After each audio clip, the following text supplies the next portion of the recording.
Hello guys! Welcome back to my channel.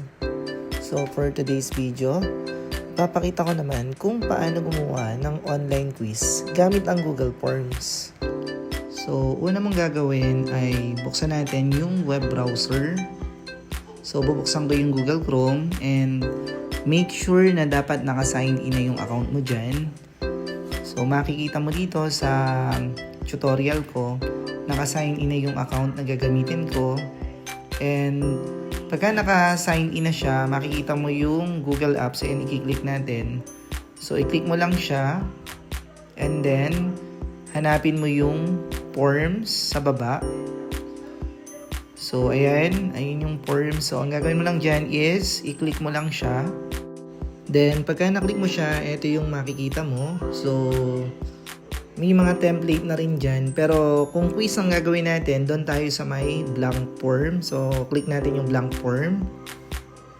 And then, so, ayan yung lalabas. So, ang gagawin natin dyan is, ayan, magsasample tayo. So, for example, ang ilalagay ko dyan ay quiz.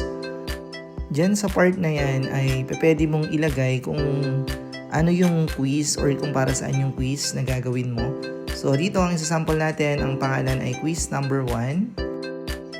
Parts of computer. So, after nyan, dito sa part naman na to, may makikita kayong untitled question. So, dito ilalagay mo, for example, kailangan dun sa quiz ay makapag-input muna yung estudyante. So, need nilang ilagay yung pangalan nila. So, baguhin natin yon. So, type mo yung name and ang ginawa ko dyan, open and close parenthesis, kung ano yung format. Nag-example tayo kung ano yung format na ilalagay nung student. And then, so makikita natin yan, dapat yan ay short question. And i-check natin yung required. So para saan yung required? Ito yung hindi pa pwedeng lagpasan ng students. Hindi makakapag-proceed yung mag-fill up ng quiz hanggat hindi nila pinipill upan yung pangalan nila. And then another thing is yung add section. So, yung part kasi na yun sa itaas kanina is i-input mo na nila yung information nila. And then after niya, nag-add tayo ng section para naman dun sa questions na gagawin natin. So, inulit ko lang ulit. Naglagay tayo ng quiz number 1, parts of computer, and nilagay ko na din yung instructions. So ayan, mas maganda yan. Meron ka ng ready-made na mga questions na nakalagay sa MS Word. So, dito sa sample na to, meron akong 3 sample questions. So, since ituturo ko lang naman kung paano tayo makakagawa ng quiz. So, dito, mas maganda, bakit ko sinasabi na mas okay yun? Ika-copy-paste mo lang siya. And anong klaseng quiz ba yung gagawin mo? So, mostly ang ginagawa natin pagka-quiz sa mga bata ay multiple choice. So, gagawin natin dyan and copy natin dyan. Sinelect natin yung multiple choice and then copy-paste din natin yung mismong choices nung tanong. And then, after nyan, so tapos na yung first question natin na multiple choice. So, ang gagawin mo dyan is isa-set mo yung settings as quiz yung ginagawa mo. So, dito ang gagawin natin dyan is pupunta tayo dun sa settings, i-click lang natin yung settings and then check natin yung make this a quiz. So ayan, so pagka na-check mo na yan, so ibig sabihin na yan, okay na. Pwede na tayong mag-assign. So yan lang gagawin mo dyan and then pwede mo ding iset yung sign in na ililimit mo lang to 1 response yung pwede nilang gawin sa quiz. So, ayan, ang gagawin natin dyan, i-check ko. So, dagdag yan sa settings na pwede mong iset. And then, after nyan, balik ka dun sa question. So, makikita mo, nag-take effect na yung sa quiz na i-check natin. And may nakalagay dyan yung answer key.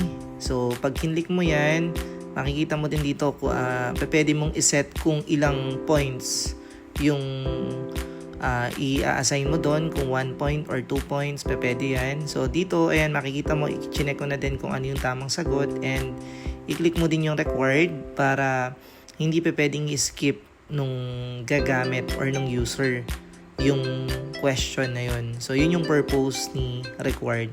And then ganun lang din yung practice, ulitin lang natin since multiple choice yung tanong. So copy paste lang ulit for another set of question. And then copy paste lang ulit yung mga choices. So pagkatapos nun, ang gagawin mo din dyan, same practice ng ginawa natin kanina. So paulit-ulit na lang siya. So ayan, copy paste natin yung last option. So ang gagawin mo ulit dyan, click mo lang yung answer key. And then, set mo ulit kung ilang points yung i-assign mo dyan, kung 1 point, 2 points. So dito 1 point ang sinet natin, and iset mo na rin yung answer kung ano yung magiging sagot dyan, and huwag mong kakalimutan yung required para hindi nila ma-skip yung questions. So sa third question, ganun din, paulit-ulit lang ulit yung procedure. So copy paste lang ulit. Ito yung sinasabi ko, mas maganda pag gumawa ka sa Google Forms ay meron ka ng kopya or meron ka ng ready-made sa MS Word para ika-copy paste mo na lang. So dito paulit-ulit lang ulit yung practice. So copy and paste yung option, and then pagkatapos yan ay click mo lang ulit yung mismong answer key, tapos set mo ulit kung ilang points. So check mo na rin kung ano yung magiging sagot, and then yung required, wag mo ulit kakalimutan. Ganun lang din yung magiging practice mo dyan hanggang sa hindi mo na makalimutan yung procedure sa paggawa ng quiz gamit yung Google Forms. So dito, ayan, tapos na. Isinet na natin lahat. Ang susunod na gagawin mo dyan is, ayan, may i-click tayo dyan. Pwede mong i-view yung output or yung preview mode. So makikita mo dyan, ito yung binabanggit natin kanina na section. Hindi kagad lalabas yung tanong. Ang lalabas lang kagad ay yung kailangan muna nilang fill upan yung pangalan, and then may next button. So dun sa another section, ito na ngayon yung pinaka quiz. So dito nalalabas yung mga questions. So ayan, so nag-sample tayo para makita natin kung ano yung magiging itsura. So pwede mong i-click yon yung icon na yon para ma-preview. So dito hindi mo siya masasubmit kasi naka-preview mode lang tayo. So ayan.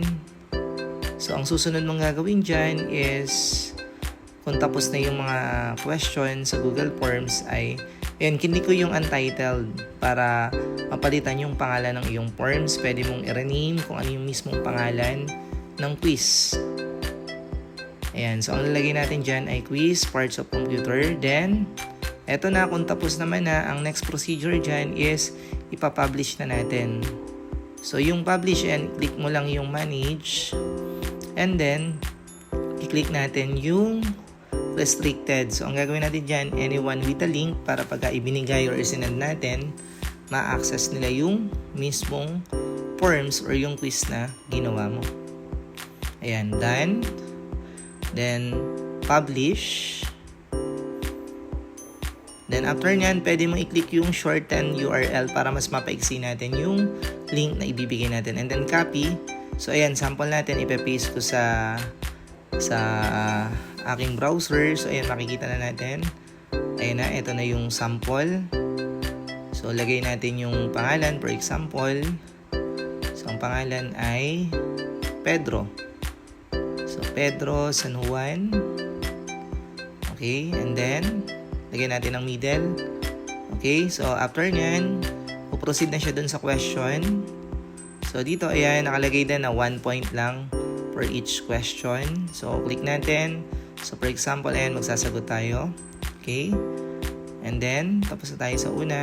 So yung kasunod. So pagka sinagutan nila dyan ay, ayan, mamimili lang sila dyan. And pagka nakaset na nga yung mga tanong, yung mga answers mo, automatic yan papasok na dun sa spreadsheet mo, yung kanilang score. Yan. Then submit. So ayan, pwede na nilang i-view yung score pagkatapos na submit. So dito sa sample na to, ayan, nung sinagutan natin. So perfect yung score natin. Ayan. So 3 out of 3. And then, pagkatapos nun, ang susunod na gagawin mo dyan is, ayan, na makikita mo yung responses. So doon pumapasok yung mga data na or yung mga result or yung mga in-input nila dun sa quiz. So makikita dyan, ito yung one response, And then yung link to Sheets, ito pagka gusto mo ng report, so pwede kang mag-create, click mo lang siya and then click yung create. Ito makikita natin yung time, stamp recorded din siya. And then yung score, so imaginein mo kung madami yung estudyante mo, automatic yan. Kung 30 yan, 30 yung lalabas dyan at kung anong oras sila nag-start and kung ano yung score nila. So pwede mo rin silang ma-download. Pwede yan dito din-download natin sa Excel. So eto na siya. So yan yung sample ng ginawa natin sa paggawa ng quiz. So ipinakita din natin paano mag-create and also yung paggawa ng reports or yung paano natin ma-generate yung reports using spreadsheets.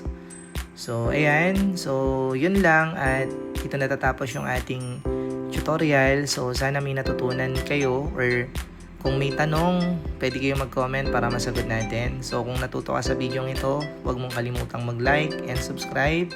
Yun lang, salamat!